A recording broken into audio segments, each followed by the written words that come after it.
My name is Steinfeld, and each week I try to investigate realities that aren't apparent to the average person who's just looking to the mainstream for their information. There's so much more that's happening around us, in our government, in our world, that we have been conditioned not to see at all.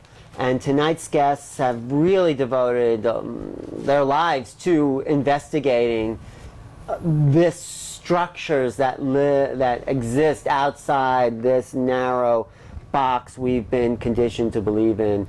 Shawn and Clay Pickering are part of the Disclosure Project in New York, and they are world-class investigators. I really think so. And I appreciate it. That's very kind. No, you are. I wish I got a world-class salary. But Yeah, well, it's not a high. It's not It's a a pain. lonely road, isn't it, Alan? Right? Well, I mean, it's a. But you're looking for the truth. Yes, That's that's right. It is this. And when you find the truth, I think you'll be rewarded. I mean, you have found Well, it. no, the reward is every day you do it. If you're able to get up in the morning and have some degree of excitement and you're at peace with yourself, I think you're pretty much. Yeah. But it is exciting because when you say, wow, Right. Yeah. where's this stuff been hiding? And you start to put together pieces of the puzzle that, so what were some of those things? I mean, we'll get back to the other Sure, UFO stuff, but what are some of those things that really clicked for you in your investigation that started to open your eyes? Well, the thing is that my brother and I, we were screenplay writers, and we started researching the illegal drug trade, and then we got into the monies behind the drug trade, and then that kind of opened, once you, the whole follow the money thing, yeah. Once you get into that, you start opening yourself to all these different possibilities.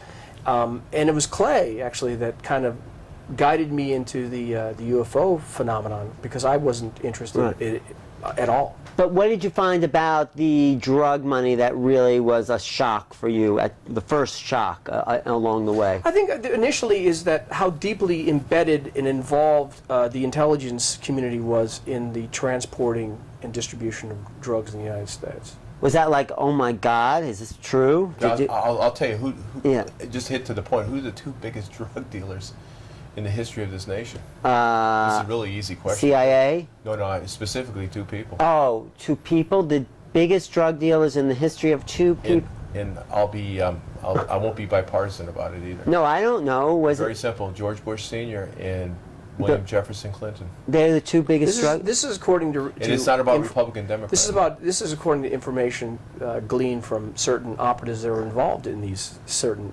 But I mean, these guys are symptoms. Yeah, they are symptoms. They're a part of a process. But it's the important thing to understand is that the monies that are generated from drugs or from, as we mentioned with Paula, the comprehensive annual financial report, and any other means to garner money for a specific program. They don't want to run anything through the Congress. They don't want senators and representatives to start scrutinizing bills to do this and that. They want to be able to zone their communities any way they want without the scrutiny of representatives of the people.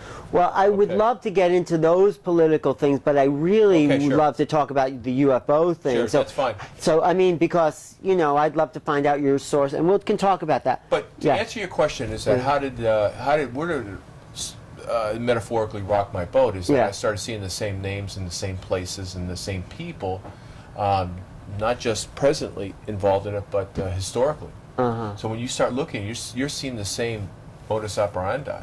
But wasn't Bill Clinton, just getting back, wasn't he just like a college kid, smoking pot, looking for something to do? I've got on word from 5 different sources that Bill Clinton is the offspring to Winthrop Rockefeller. Really? Yes. The offspring? That's right.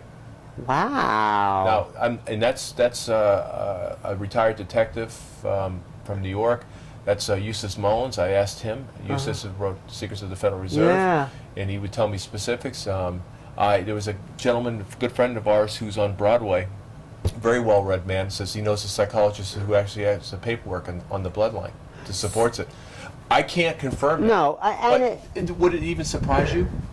Well, according to you guys, nothing should surprise me. But it's a loaded gap. This is a loaded game. But wouldn't that fit into the UFO? I mean, didn't Clinton try to investigate the UFO stuff and was denied? He sent Webb Hubble in there to ask a few questions. But he was denied access. Yeah. So, but if as far as we know, he was as far as denied we know, access. yeah. It seems. But I think in defense of Bill Clinton, is that I think there's a roguish nature to him that they couldn't trust. Same thing with Jimmy Carter. Same thing with John Kennedy, right? John Kennedy, yeah. I personally think that I still to this day, and I've broached it with certain researchers, I won't get into the name, and I mean top ones, who are starting to support that maybe John Kennedy was going to release the ET information. And there's some speculation that he told the Executive Committee of the Council on Foreign Relations by the end of 1963, you're going to tell the American people that there's an extraterrestrial presence on the planet. The back engineering of that technology was done through the importation of drugs, specifically mentioning Bush Sr. This is all information. The person you want to look at has some very interesting information on this is Bill Cooper. William Cooper. There comes the pale horse who was killed by the government. Do you think he was killed because of his work or because he was? I can't speculate that. I think that Bill Cooper was somewhat fatalistic. Yeah. And I think that he was ready for the challenge. An alcoholic. But it's interesting that it was 2 months after 9/11, 2 or 3 months after 9/11. November of 2001. So I look at that, I wonder what had happened. But however, that being said, I look at his body, his anthology, and he's probably the one most important person, I think I can speak for Shawn on this, that got us to look at contextually the whole picture. Right. And that's how you have to approach this. And Alan, Shawn and I are ultimately, our main thesis, at least for me, is the exopolitics, the extraterrestrial, because there's one equation here. Right. And then everything else is secondary and tertiary to it because it's the driving motivation. If it's you mean the ET UFO secrecy is the overriding it just initiated almost all of the national security committees that were formed in the 50s. It did. Yeah. It rules our economic. The Quantico group. It rules the psychological. How does it rule? Sociological. Religious? I know sociology. I can buy that, but how economics does it rule? Well, I'll give you just a very clear example. If the release of the free energy over unity vacuum energy technologies came out, then the hydrocarbon would be out on its ear, okay, at least in terms of because we have free energy. Propulsion, right? Free energy. With that being said, if the dollar is based on the hydrocarbon, okay, and that the privileged wealthy and power, the powerful are supported by the hydrocarbon, if you have free energy, then what happens to them? Yeah, our currency would collapse. So you mean if we let out that we have extraterrestrial craft and they run on this type of free energy, or if the Federal Reserve note is backed by oil, okay, then what happens to our currency? Right. I believe that. I believe we have extraterrestrial craft from Roswell, from all these other, from Dulce, from all these other places, New Mexico, everywhere, and we've reversed engineered. Bob Lazar. Some of them. We've been successful in some of the craft. It depends really on the craft. I think the craft that we've been least successful on is the symbiotic kind of organic craft. Both mechanical where and organic. The pilot and there's an organic relationship. There's a living material to the actual craft itself. It's an intelligence. We're not even. But we're not even.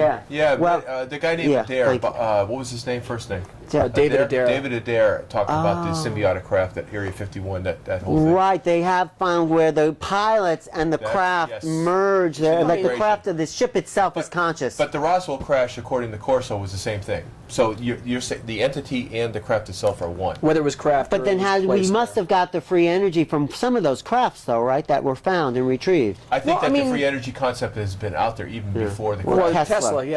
However, the thing is to understand is that how do we design that? How do we make it? I think that those crafts showed us how we can make that particular type of technology. But it may even be more advanced in their own concepts than what we had earlier. Understand this about the corporate system. The corporate system relies on the protection of intellectual property, patents. Okay?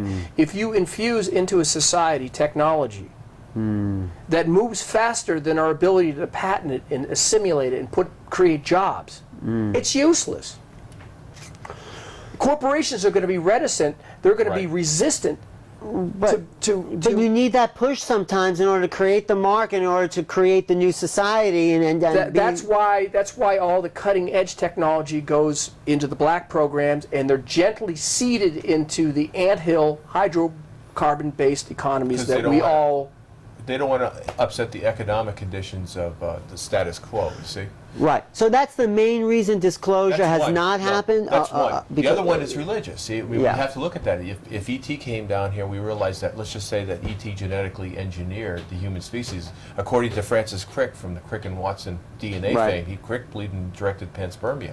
Right. So all of a sudden, if we realize, oh, the Christ myth, let's just say, Right. the Christ myth and the idea of our concept of God, and that maybe that extraterrestrials had manipulated us over a We period of actually time. may have more power Right, I think we do. What I than heard... they want us to realize. What I just heard Could be. somewhere at the UFO Expo, which I just got back from in San Jose, was that there was a species of hominoid apes that were evolving, but these extraterrestrials came here and genetically manipulated these Well, it's beings very with some dicey. of theirs, It's very dicey. producing us. It gets very dicey when you look at the record, the fossil record. Right. You know, they've you know. What's Michael it's Cremo no says longer- that, yeah. It's no longer Yeah, Australopithecus afarensis. It's Right. Australopithecus anamenis. Right. It goes into Forbidden archaeology is all about that. I mean, how much of that is not covered up is not the word I want to use. How much of that is been relegated to the Smithsonian Institute, like, Yeah. or has been kept under wraps so that we don't realize or have that self-actualization in place that tells us of our I think there's of our very amnesic credible. past. I think there's Yeah, very credible I- evidence that the Smithsonian has gone to great lengths to hide. cover up some of these more controversial Oh, archaeological sure. Well, they're a finds. government-run organization, and I don't doubt that they did. Well, the media is, and I don't know, we talked about private and government. The media, the 7 M's of power: media, markets, muscles, and military. Media, markets, medical, money, morals, and minds. Morals, religion, minds. The 7 M's of power. Now, if you control the 7 M's of power, the military is not quite controlled. The rest of them are controlled. So you control Believe it or not. perception. You don't believe the military is controlled by... because the lower tier part of the military is not going along with the bureaucratic tier. There's a big Iraq split. is a good example. Yeah, of that. there's a big if you look at split. the upper tier, the CFR boys, right, versus the guys in the military, Council of Council. Foreign Relations.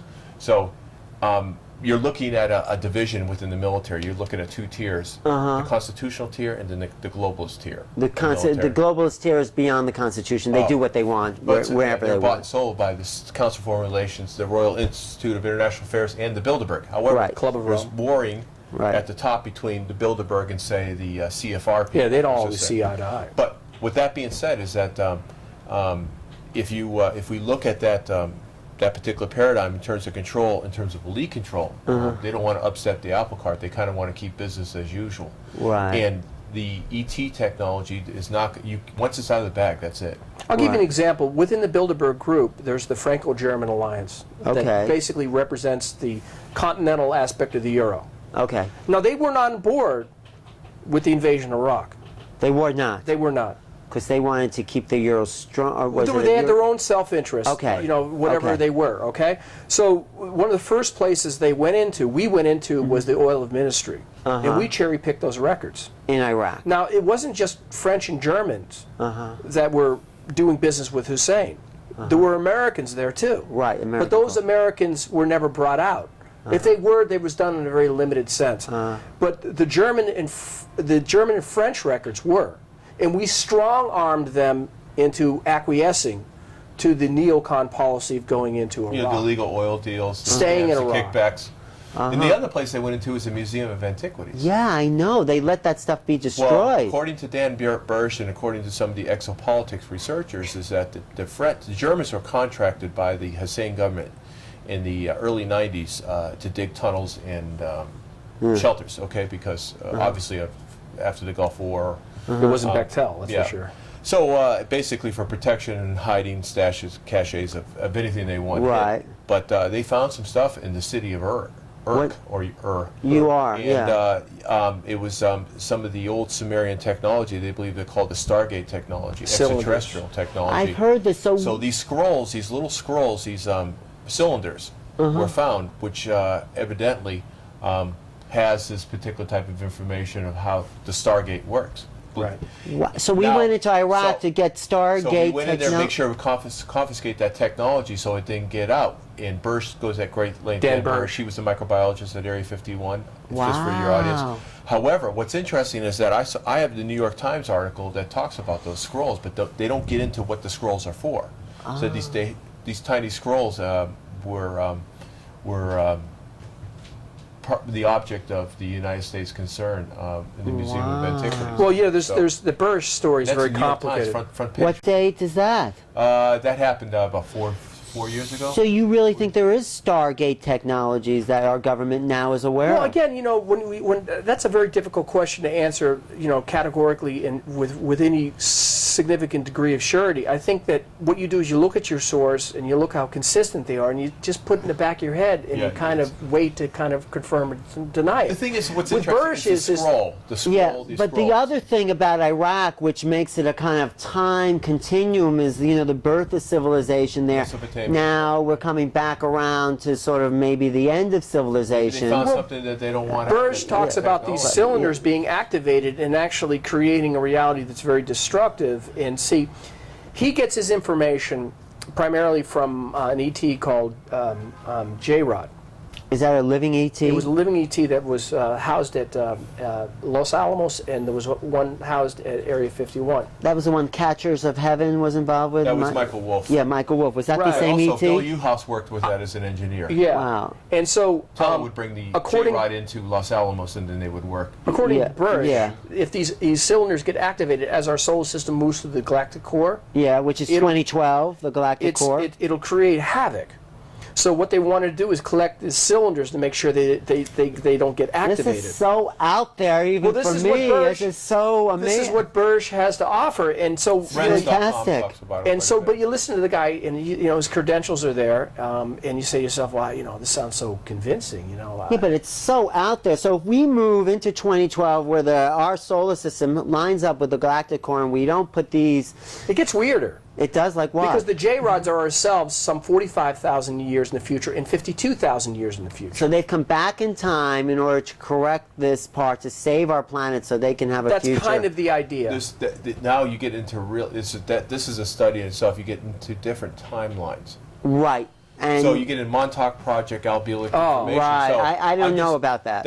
Well, it gets confusing. It gets confusing, and that brings in the whole thing about the moon, because I was just at the San Jose UFO Bay Area conference, and John Lear says that the moon was brought into orbit. It's an artificial satellite. That's been That's been bandied posited, about by a yes. number And of it's researchers. like a huge spaceship, and there's civilizations on the moon. But I always thought it was weird that the moon happened to be the same proportion size as the sun.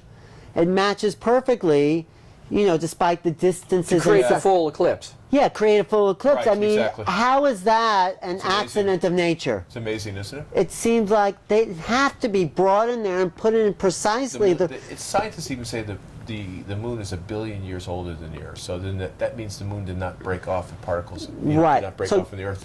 So John Lear says there's these 3 craters which seem like hooks that some amazing civilization were able to drag that moon. The toe theory.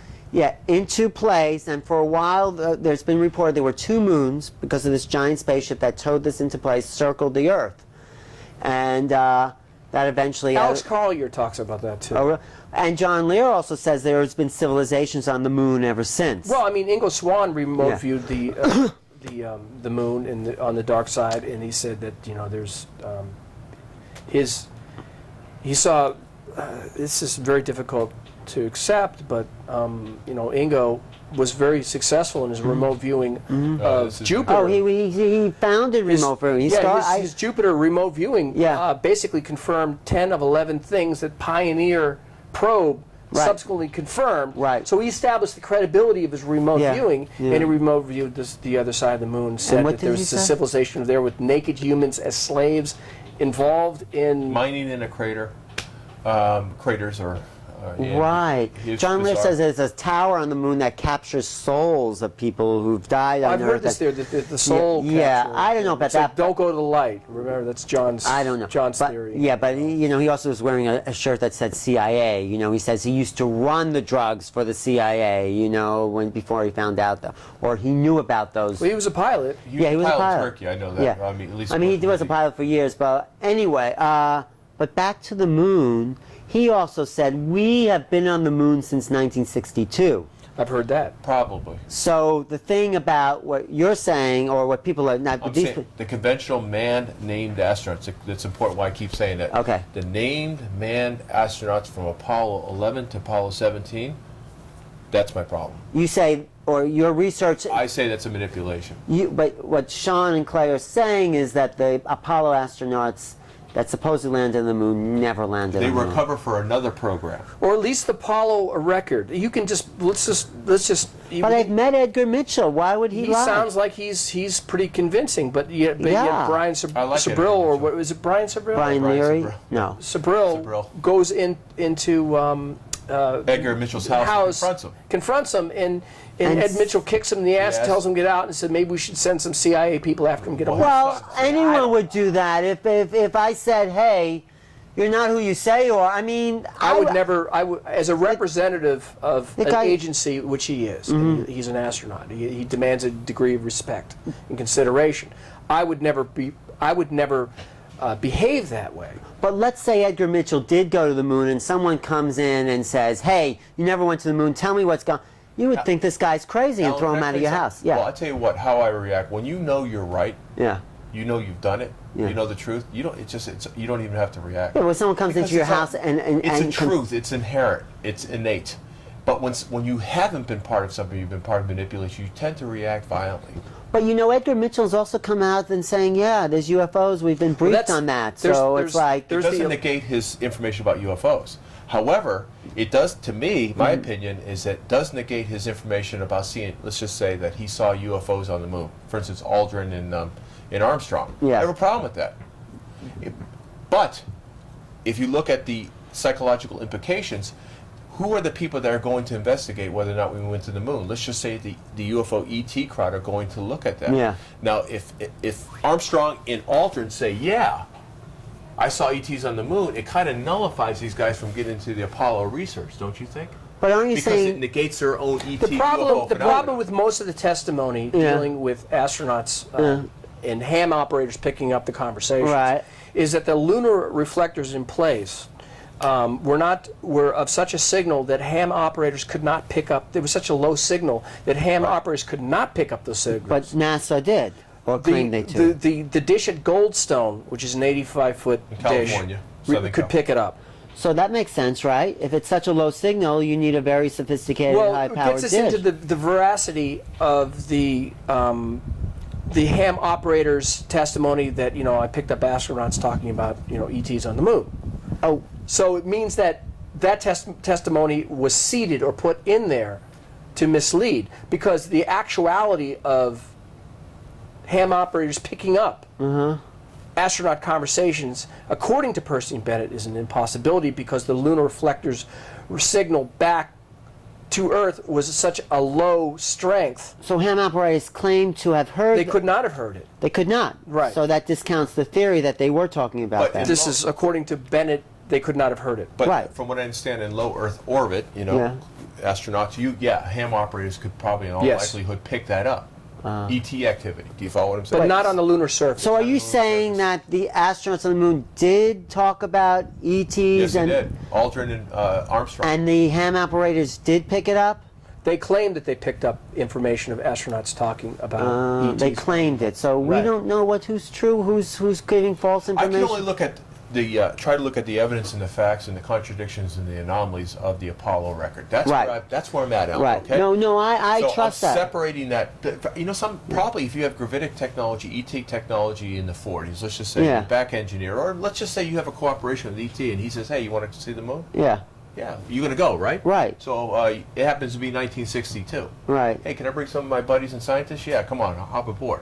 My point is that, or there's another program, a surrogate program in place. Yeah. My point is, I'm just strictly staying with the Apollo record. Right. The photographic anomalies. What are some The of those? rocket anomalies. What are some of the photographic The anomalies? photographic anomalies is light shadows not falling in the same direction, means more than one light source. Hot spots, meaning that there's reflection of a light on certain A objects. secondary light source. The fact is that some of the moonscapes are the same for different Apollo missions when they land in different areas. Some of the distances between the LEM versus the film, The inconsistencies and the film between- and pictures are inconsistent. The fact is that to operate a Hasselblad camera in a 200-degree heat and 200 degree, minus 200-degree temperatures, the film doesn't cook and the film doesn't freeze up and become brittle. Right. The fact is of the radiation on the surface of the Understand this about the biggest blast crater, right. hypergolic engine fuels. The behavior of movement on the moon. Well, I think according to John Lear, we don't know anything really about the moon's atmosphere. We don't know anything about its gravity. So, but instead of talking about the specifics, which I think are important, let's talk about the whole overview of how we've been conditioned to think of reality. Because I think, you know, we can always go into specifics. The 9/11, who did this? I mean, well, I think let me bring up something that you probably have experienced, and Paula has probably experienced. An issue comes up at a cocktail party, and someone says A, B, and C. Okay, now there are two people listening. You're listening, and another person's listening. Right. Okay.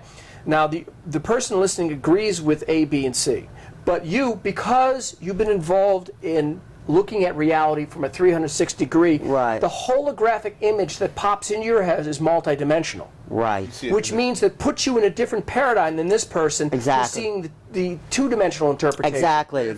So information base is wider. Exactly. So everything turns into a conflict. Yeah, but.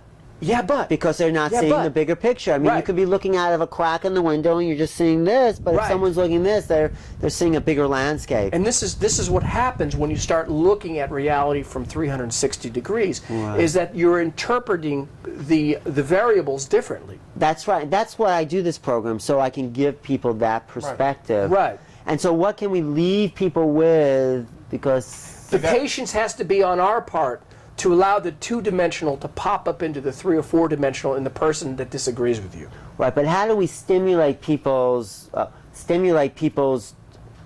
awareness or insight? What's like a key? I have tell me. It's a sad commentary. No, it's okay. I think 9/11 was the wrench in the neck. It's Plato's cave of allegory. Unfortunately, people have to get hurt. It's pain or pleasure. People have to. I don't like to see this happen, but people will experience tragedy and trauma and death, and all of a sudden their world gets rocked, and they either close down or they open up. But even the Iraq War is that it's such an obvious hypocrisy. You have to figure out a way to move people past their own narcissism. Right. I think that's the biggest problem. I think in our country is narcissism. Is that it's clouded our ability. What do you mean by narcissism? I think narcissism is that. I think, don't get me wrong, I want to be very careful how I say this, is that people feel that they are, what their opinion matters when they have no information behind it. They think their opinion matters. Period. I mean, I agree. I'm going to be fair, Alan. I think, therefore, I know. The more I read, the more I read, the more I realize what I don't know. Right. So, but that humility has to be arrived at, and unfortunately, that humility is not being arrived at in this country. Because we've been conditioned to be patriotic, to believe our governments, our teachers, it's a conditioning, it's a brainwashing. It's narcissism. Well, I have a friend Alan Weiss. That says that when people get exposed to information, like that it runs counter to what they believe. Yeah. When they react aggressively against that information, the endorphins kick in. I think so. They proved that. I have an article about that, just political belief systems. I had a fire marshal yesterday say to me, with this surveillance and this terrorists and terrorism and this and that. And he said, I think it's important that people are too concerned about their civil liberties. Maybe we got to give up some of our civil liberties. Of course, Thomas Jefferson said the price of freedom is they that are vigilance. willing to give up essential liberty for a little temporary safety deserve neither liberty. So what did you say to this guy who said? I looked at him, I go, civil rights? I said, I don't want civil rights. He looked at me, I said, I want my Bill of Rights. So, but what I'm trying to drive to him is that you don't give that up for nothing, because there's no guarantee on safety. Well, that's not even up for them to give up, because our Bill of Rights were given down by our Creator. The Bill of Rights is a prohibitive set of rules. It tells what the government cannot do. Right. The rights are already as ordained human by being. our Creator, however you want to define that. Right. And in countenancing the Creator, we are sovereigns. Right. So you have to there's God nothing if you want to give up anything that any government could ever take away from you, because it's not a power that they ever had. Right. We gave birth to the government. Right. The government doesn't behave. The child Right. That thing we gave birth to needs a good spanking. So, Alan, my point in this is that it's perception. And if people, if their perceptions are limited and they don't have all the tools or the elements for information, it's just we're going in one vicious circle over and over and over. So we need to increase awareness and well, perception. How to handle information. Yeah. When information comes onto the platter, our platter, it's not that we should automatically react to it. Yeah. Examine it. Look at it from all the different dimensions. And what ends up popping up is, well, you know, I don't really like the source of where this information's coming from. Right. I feel like I'm being manipulated. So, but people don't even question that on the daily news. Or they take the information at face value and believe that to be real information. Right. Or they reject the information on face value because there may have been something in the person's past where they were discredited on one specific thing, so then they engage in bathwaterism. They throw the baby out with the bathwater, which is a wrong thing to do, you know? Yeah. I mean, it's, that's... I mean, just take the simple thing like insurgents. You know, the news says the insurgents, and they don't tell you who that is, what they're fighting for, what they really want. It's black and white. They're the enemy, and we're the good guys. There's even some speculation that certain private security forces are planting bombs underneath cars that are stopped at a checkpoint, and the cars then drive unknowingly into a urban area and it explodes. So you're perpetuating now this is just a report. Of course. Was reported. Our government is doing that. No, I didn't say that. I okay. said certain private security forces. I doubt it would ever be a U.S. soldier. The only reason being is you're really inviting. No, but look what the U.S. soldiers did in Abu Ghraib, right? It's about culpability. But understand about Abu Ghraib, that was a close-hold facility where even Karpinski did not, General Karpinski, the female, she did not have free reign in it. She had to have permission to walk onto. Now, what was going on there? That was run through the intelligence community. Rumsfeld had some perverted. There were people high enough that knew what they were doing. Well, Rumsfeld, let's just say it was Rumsfeld and Cheney who organized that whole thing. They had a good idea about what was happening at Abu Ghraib. I'm sure they actually told those soldiers to do it. That's what I think. They said. I think the policy at that point was saying, "Do what thy will." I think there was some perverted sort of. You won't ever see a memo.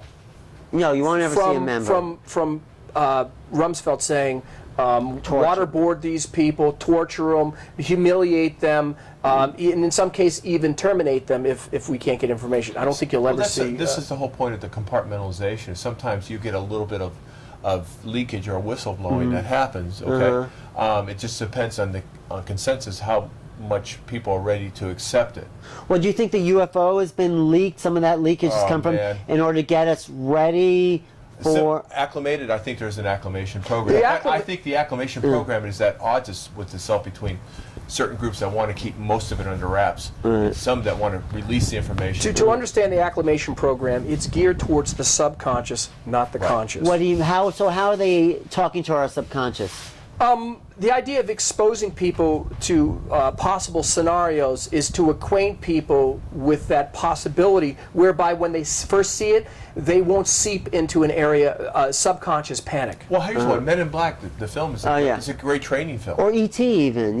That's all that is acclimation, Close Encounters. But Men in Black, to me, strikes me as a perfect example of a satellite government. I don't even say shadow, it's satellite. Right. Satellite government who is operating completely without Congress's approval and accountability and...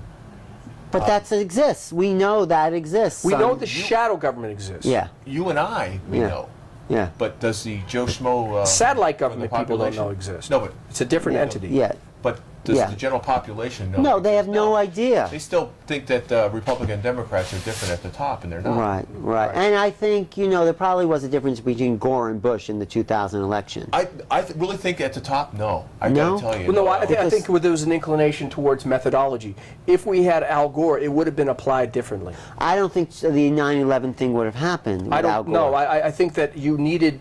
I would doubt seriously that 9/11 would have happened under Gore because generally when you have the Democrats in power, they're in the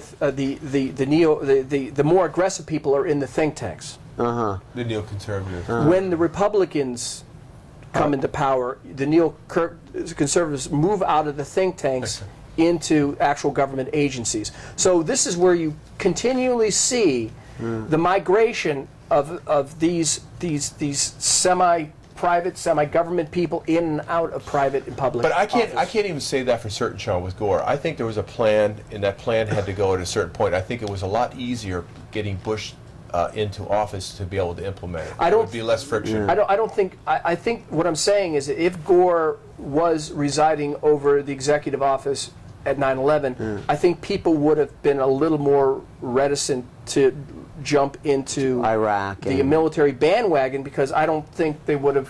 I think there would have been some apprehension about whether or not Gore could actually pull it off. Right. But with George Bush, and his whole his history. single-mindedness, you know, and the mantra, you know, and he's like the mushroom cloud sheriff mantra. riding in. I mean, it was, but getting back to the ET stuff and how this fits into like, well, there's a couple of ways the disclosure will happen. Either it'll be like some false flagged alien invasion, or the newspapers will start to release more and more. Somehow we are moving towards an integration of that possibility. Don't you agree?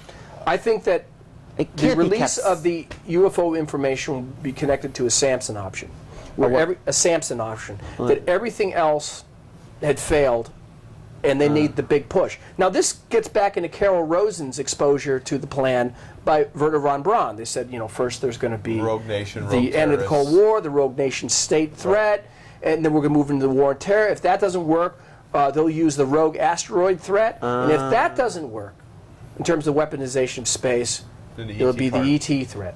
And what's instructive is the ET threat is the last one, because once you introduce the concept of an extraterrestrial race, then it changes the construct of the pyramid. Of everything. Well, Right. it's a perception of everything changes. I mean, Everybody we wants to talked be about the that big earlier. dog, as they say. Do you- Well, if you introduce ETs, are the oligarchs, are they the big dog anymore? No, I guess, unless they come off and say we're going to save our planet or something like that, Right. which us again.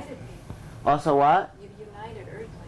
Yeah, it will unite our planet as a solid, cohesive force if we come to some If it threat. is, I suppose But if it is allowed. If it's peaceful, I mean, I just heard a quote by Jacques Vallée saying if Right. ETs exist, you know, he'll be really disappointed if they actually are in physical form. If they are. If they are, because there's so much more dimensionality that really comes involved with an encounter. It doesn't just play. Well, there's certainly, without a doubt. I mean, Clay and I have talked about this issue of It's an what is the definite, what are we really looking at? Are ETs linear bodily form space travelers? Are they interdimensional? Are they this and that? And, you know, we both believe, Clay especially says, they're all of It's the all- above. Well, you know what my theory is? It's the Castaneda theory of assemblage point, or if you're sitting with a being whose consciousness is totally different than your own, you start to empathically pick up that, and your reality gets distorted because of you're seeing it through their perception. So if we're in the presence of an ET, we are not going to see reality like this because of the energy field they're emanating. It's going to distort our field the way mass let me- distorts gravity and time. Well, you just brought something Yeah, up that yeah. just that phrase, okay? Yeah. Wilbur Smith, okay? Now, Yeah. if ETs are just are interdimensional, Yeah. okay? Then what is the relationship with physical hardware? I would say very little. Right. Okay. Right. Or could be. Could be, but less so. Yeah. Their inclination wouldn't lead us towards a physical hardware solution. Okay. right. Let's look example. Okay. In the 50s, when we were exploding nuclear weapons, Right. okay, what happens is when the mass is converted to energy, okay, it creates what they call a gravity field. And this gravity field goes up and it meets the Earth's gravity field, and what you do is you have a column effect because the velocity of the Okay. gravity field is fast. So you have Is a that the column. mushroom cloud? That's the column of the explosion. Okay. And then you get the mushroom because it starts hitting our own gravity field. Okay. Okay? Now, the opposite happens to the planet, that since there's an inverse relation, proportion, velocity is inversely proportionate to the mass converted to energy, it's slower because the gravity field's all the way down here, so it's slower, so you have a column effect, so it moves through the other side of our planet. Now, this is what happens. When nuclear weapons are exploded, it creates what they call a field of loose binding. I don't know what that means. It means simply this, is that when an airplane goes through this field of loose binding, the bonding of the atoms disintegrate, and you have the plane disintegrates. Okay? Kind of like buildings. Now these things dissipate and move over time. They eventually disappear. Right. Okay, but this is one of the side effects of explosions of nuclear weapons. I see. Okay. I see. Now, the ET craft also created this field of loose bindings, so our airplanes were flying too close and they just fall out of the sky. Right. And they said, are this colossal stupidity on the part of you people, or they just didn't know? Right. So what the ETs did through the contactees is they gave us the specs to create a gauge to pick up these fields of loose binding. Ah. Now, if ETs had a relationship Technology. that was just interdimensional, would they be inclined to have that understanding of a physical... I agree with you for a much more simpler reason about the whole hybrid taking genetics from humans, which I think is what the whole abduction program is about. They're taking our physical DNA in order to create a physical hybridization of their race. So they have to be, in some sense, physical in order to create... There has to be some relationship to the physical. Because they're using genetics, which are physical. They may have been in the let's just say, I'm just hypothetically speaking, they may have been in the 5th or 6th dimensional field, and maybe they want to go back and experience the 3rd dimensional plane again. But we are also multidimensional as well, so I believe we are. They exist on all those levels at once, and they're dealing with us on a physical well, you get level. this 4th dimensional bleed through what we call ghosts. Right. We have this energy of a formerly 3rd dimension type of... Yeah, but I think there's something about altered states of consciousness that happen to humans when they meet the ETs. That's correct. Because because their field of energy is so vast, it distorts our perceptual field. I had a guy on Yahoo Answers who said he had an experience, a CE2, CE1, meaning seeing it. Yeah, close encounter. Not so much an entity, but he said it scared the living hell out of him. Had a very profound experience on him to this day. He said, I'm traumatized by it. I hope that it never... Well, people are traumatized. Just because they can't fit, and this is why I do the show, you can't fit these ideas into reality. Right. So if we start off with government anomalies, just anomalies in our everyday world, and get people used to that, then maybe we could graduate them to an idea. The acclimation process, of course, is a process through which our subconscious is eventually... Yeah, in a second now. Okay. You have a question, though. What's that question that... No, it was one that Paula gave you. I was curious. She said about false flag alien invasion. Yes, that's probably... Do you think that's how it would be revealed? That's a possibility. It does not mean that ET doesn't exist. ET does exist, but they may be using it, whether through cooperation, maybe through ET's not intervening, so humans got to make up their own mind, but they may be using that as a hoax in order to further the global... These are all outlined in a book called The Report from Iron Mountain. The desirability... Who wrote that? Lewin. Well, allegedly. But I just wanted to conclude with the idea that we started with, what's the guy's name? Wilson Smith? Wilbur Smith. Wilbur Smith talked to all these different abductees and found there were certain traits in common. What are those things, basically, so people who maybe... Well, what it is that there's such a breadth of possibility with contactees that you just can't... It's like remote viewing. Right. The best remote viewing is not one person, but a group of people remote viewing the same Getting different target. Perspectives, right. yeah. Because, everybody, when you see an accident, everyone has a different perspective. Well, that's the thing about consciousness. That's why we need to take into account as great a field of possibilities as we can in order to put together the whole 360-degree picture of reality. It doesn't serve NASA any good to deny the assertions that are presented by these two people. I totally agree. We need to look at the anomalies in all of this stuff. Well, it's like It's like Dr. Greer. No, I'm thinking of Griffin. David Ray Griffin. When you read Debunking 9/11 Debunking, which is the outstanding book, you look at the cumulative argument. Nobody's going to be completely right on their argument on one specific thing. No. Maybe there's something in there that's completely wrong by Ray Griffin, but does it discredit all the anomalies concerning 9/11? No, it's cumulative. That is problem. That makes David Ray Griffin's book look like an elementary school book compared to all the anomalies in the Dark Moon book. Really? Okay. There's too many. We're talking By the way, about... this is 98, this came 97, 98. We're talking about not just the anomalies of the Dark Moon here. We're talking about, which I think is your research. Let's just lay it on the table. Let's bring out all the inconsistencies that don't fit. 99. Would you say that's really your work? Let's bring out all the inconsistencies. Alan, Once you walk through the door of looking at the world 360 degrees, Yeah. an or the incident rabbit comes, hole, you go down the rabbit Yeah. hole. or you go farther down the rabbit hole, Yeah. or you seek new realities. Yeah. Okay. exactly. Right, Thank or new you. realities. Thank you. You you start meet, looking at the world from a multi-dimensional standpoint, and you realize it's much more beautiful, wonderful than these people would ever have us to believe. And it's And no wonder the complex and children are so mysterious. bored with school. Yes. Because they're not telling you the truth. Because according to Al Pacino, Yeah. the easiest thing to remember is the truth. There's something wrong here. There's something very, very wrong here. Justice You know, for all. it's you walk the when you're out in the street and you're among people, Yeah. and knowing what you know, Alan, Paul, and Victor, is that I mean, how do you feel? I think the world is a lot more mysterious and wonderful and No, but magical. Do you have a connection? Do you feel like that sometimes you're just an observer? Do you feel like I wish these people could wake up to Oh, yeah. these other things? I mean, Yeah, it'd be a much better planet. Oh, yeah. I mean, absolutely. But at least we're happy because we're approaching it. We're happy and more Aristotle disturbed, said- though, too. Aristotle said happiness is coextensive with contemplation. The more you contemplate, the happier you are. But the more you know, the more disturbed you'll be, right? It's frustrating when you interact with people that shut you down, that don't allow you to join with them. You're disturbed. And the more lies you hear. I mean, the ignorance can be... Well, that's what I have friends, and my friends who make dumb asinine comments like giving up their Bill of Rights Right. and their civil That's like liberties to be fingers safe. on the- And I look at them and I go, you know, it's not the privilege, wealth, and power. It's you guys are the problem because you're handing them the farm.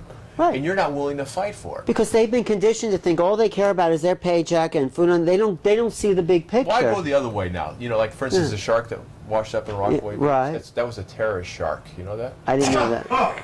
Well, you know, And not you know only the were wo- there no the planes, there were homeless- no buildings. The homeless woman that walked into the establishment, that was a terrorist woman. You see? I know, I and know. then that program, because we lost our power the other day, that was terrorist power. See, I'm going to go so far the other way. In the Yeah.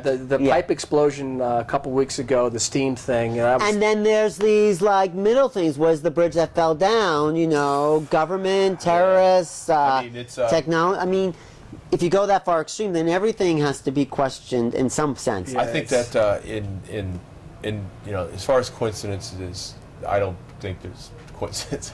Mathematically, it's improbable. Well, you know, the Michael Parenti gets in the whole argument. You know, The is coincidence it, theory. it is the innocence theory. Is it the coincidence theory? Is Yeah.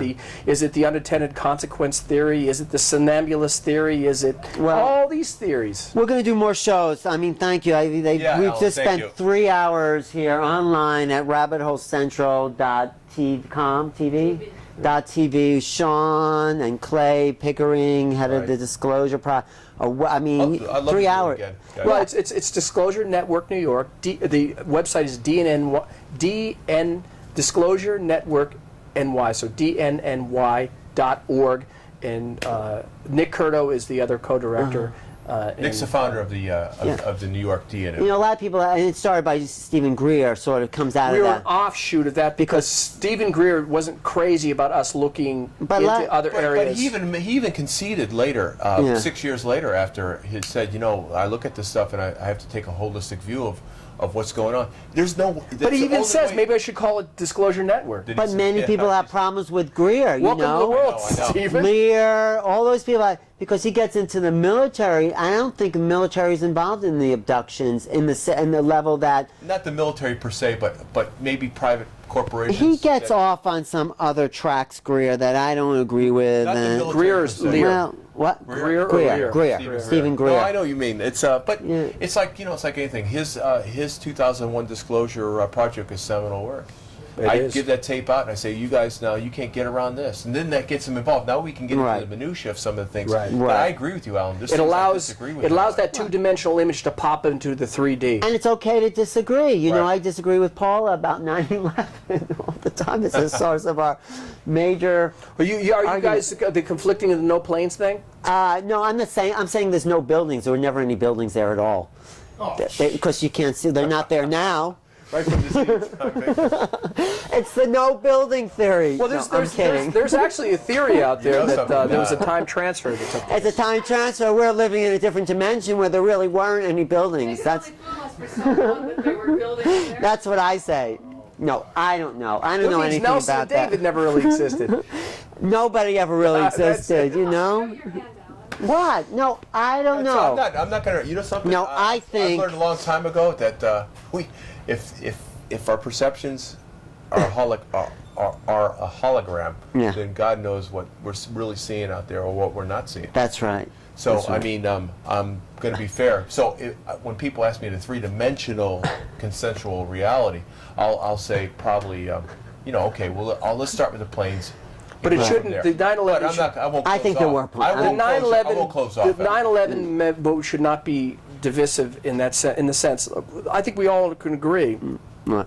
that it wasn't Flight 11 and 175 that hit the buildings. I don't know. It could have been something else, some other It airflow. looked like there was a plane hitting buildings. I know people. No. Well, that's not the actual point. planes. The actual point is that where was Flight 11 and 175? Oh, the actual yeah. planes, did they actually hit the buildings? That I think is I don't should think be. so. I don't think You don't the think actual planes you don't flew think away. actual planes had been what was it that was flew in? No. We could say it's a plane, but it wasn't flight. Oh, I see. It was 11 or no 175. because other people have said it looks like a wasn't Flight military 77. craft. It wasn't Flight 77 that hit the Pentagon. It was a But Flight then you have to ask 93. where are those people? Where are those planes? You have to. 93 Well, the was thing is inaugurated. that Well, that's a good just question. because we Yeah, don't well, know what that's the happened question. to the people in the planes doesn't mean that we have to accept the fact that Right. those planes hit. But if- there could be a million different scenarios of what Right. happened. No, they could have thanks, flown out guys. over the Atlantic. They could have been landed someplace. This and that. It, you know, they may if you not open never that, even taken off. I don't know. right? I don't know. I don't know. All I know is I talked to people on the ground who said that they saw planes and they heard Oh, planes. I I'm personally with them. believe and the it planes didn't hit have the to north. be those planes that we Right. said they were. Right. And But at especially the same time, Pentagon those- and Pennsylvania. At the same time as see, it's a little murky with me because I got to pull Fetzer aside and ask him. Oh, yeah, you should What pull- exactly do you mean? And then I can decide for myself how I feel about it. Well, you know, there was a picture of a UFO over those World Trade Centers. Yeah, I remember way back seeing Yeah, it. yeah. So If I- you- you know, we who can knows? capture. That's the thing is you're capturing at a very at a particular rate. Can I jump in? well, he has to go soon, but go ahead. Speaking of UFOs, I was operating a microwave truck for New York One right after 9/11. And We were doing a shoot from one of the firehouses uptown. And as I was looking up trying to line the dish with the Empire State Building, I saw something fly over. And it- Very quickly? Yeah, very quickly. Yeah. It's And yeah. flashing lights very quickly, looked circular, real high, moving fast. And I never saw anything like that. Right. but I have to say, when I said before there were no buildings, there was a look on your face, first of shock. Is this guy? I mean, there was. I'm but- actually I'm kind of. It reminds me of the sci-fi movie Millennium. What was that? Cheryl Ladd and I think Lance Henriksen, where they could go back in time just before a plane crash and take all the lives. Right. The people off the plane, and then they had cloned bodies and that they would put in place. They were coming back from the future. They were coming from the future in order to seed their DNA, which I thought was intriguing. No, I just, the thing is Which I going to think- keep the It's just 9/11 interesting. movement together. It's just the DT. basic stuff we can agree on. We can agree on that steel melts at a certain temperature. We can agree that But it also bends maybe at a lower temperature, right? 757 cannot fly 4 feet above the ground at 500 miles an hour into the side of a building. That airform. mean the Pentagon? The Pentagon. Yeah, that looked like a missile.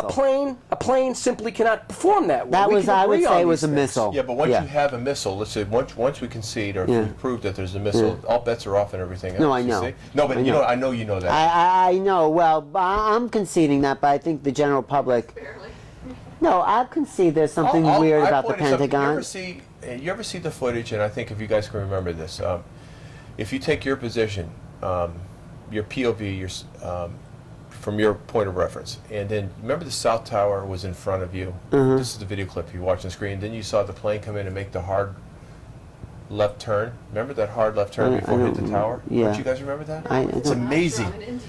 No, but if you're here's the tower. Yeah, You're you. The POV. The plane comes in and makes this hard turn. yeah, You notice they never show this turn anymore? yeah. Why? Because it's pulling 8 Gs. What is It's that? pulling 8 Gs.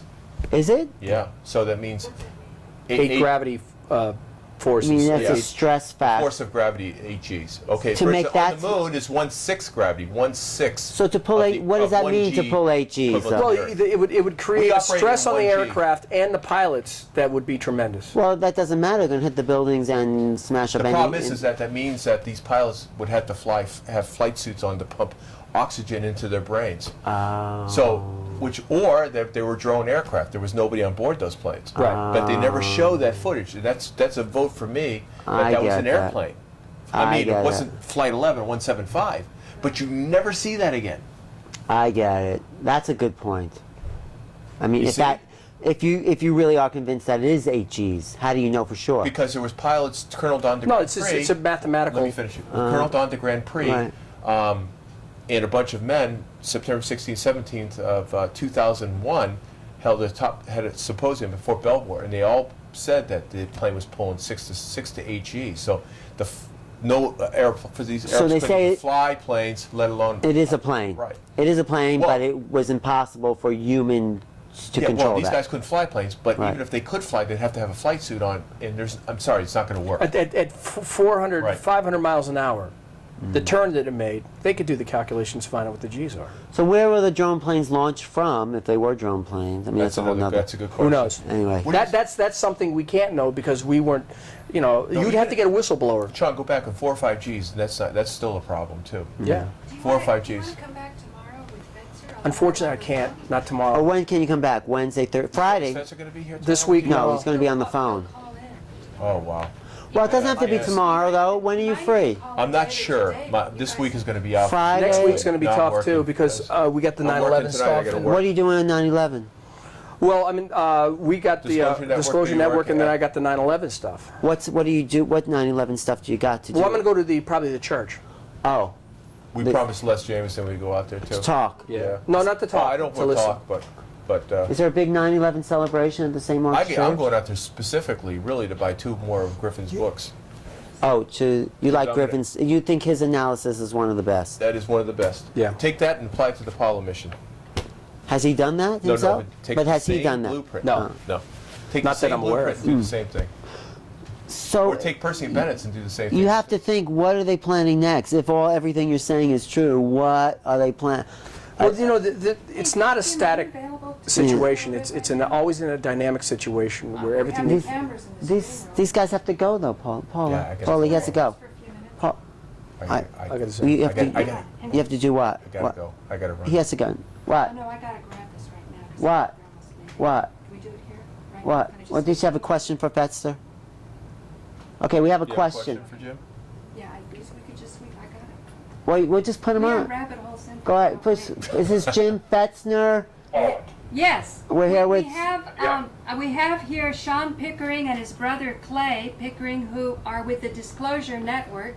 They've been here for 3 hours. It's been very lively. We've been streaming it, and their schedules are so jammed that I just wanted to grab the opportunity that I could for whatever time we all Do you have a question for him? Shawn had You wanna some ask about the questions. You said you had a question for you. Hi, Jim. How are you? First of all, my name is Clay. Yes, Hi, And Jim. I'm Shawn. I didn't realize you were in the Marine Corps. yes, What years were you in the Marine Corps? 62 to 66. Oh, okay, wow. Okay, before and just before the Vietnam War, or actually right after the But really, 65. Yeah, I was stationed in Okinawa when the DM brothers were assassinated. And my unit was embarked aboard ship to cover the evacuation of American civilians if it became necessary, but it did not. Yeah, very good. And I wound up anchored out in Kaohsiung Harbor in Formosa when Jack was whacked. Right. We talked about ZM tonight. He was a dishwasher in New Jersey when Spellman and Kennedy put him in power. I didn't know if you were aware of that. Who was that? No, ZM was a dishwasher. Yeah, okay, yeah, okay. Yeah, that's good. At least it's confirmed something on that. But go ahead, Sean. Jim, I have a quick question. I was on the phone with Jim Mars. Yeah. Do you know Jim? Yes.